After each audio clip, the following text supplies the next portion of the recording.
এই যে গ্রামে গ্রামে বাস বানাইলে কি করণ, এই যে মদের ফ্যাক্টরি করছে কি করণ, এই যে গাঞ্জার ফ্যাক্টরি করছে কি করণ, প্রকাশ্যে মদ বিক্রি করতেছে, প্রকাশ্যে গাঁদা চলছে, পানের মতো পুতলা বানায় বানায় কোমরের মধ্যে রাখতে দিতে টাকা দিতে টাকা দিতে খাইতে, এখন আর পুতলা লাগে না, আই আপনার এই বোতলে বয়ে বয়ে আনতে, শুরুটাও খাইতে বড়টাও খাইতে।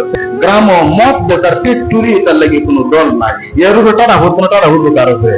গ্রামের মধ্যে মদের পাইকারি ধরে মদ গাঞ্জা বিক্রি হয়, এটার ব্যাপারে কেউ কয় না ল তুই আমার লগে টাকারি বন্ধ করে দাও, টিউন বরাবর একটা অভিযোগ করি, এটার ব্যাপার নাই। অর্থাৎ আমার ভুলা গাঞ্জা কোমর ছোট হোক, মদ খাইতে খাইতে সমাজ নষ্ট হোক, বাজনা বাজাইতে বাজাইতে সমাজ দুষ্ট হোক, এর দ্বারা কোনো ক্ষতি হবে।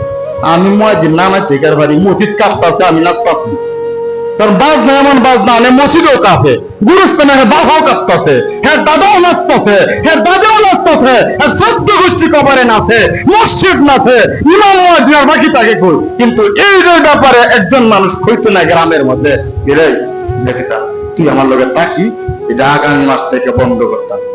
এই যে নাস্তা আপনি তো চুপচাপ বসে দিলেন, কিচ্ছু বললেন না।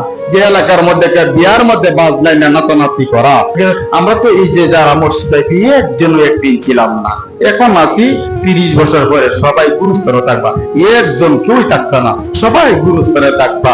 আল্লাহর আদালতে জবাব তোমার দিতেই হবে।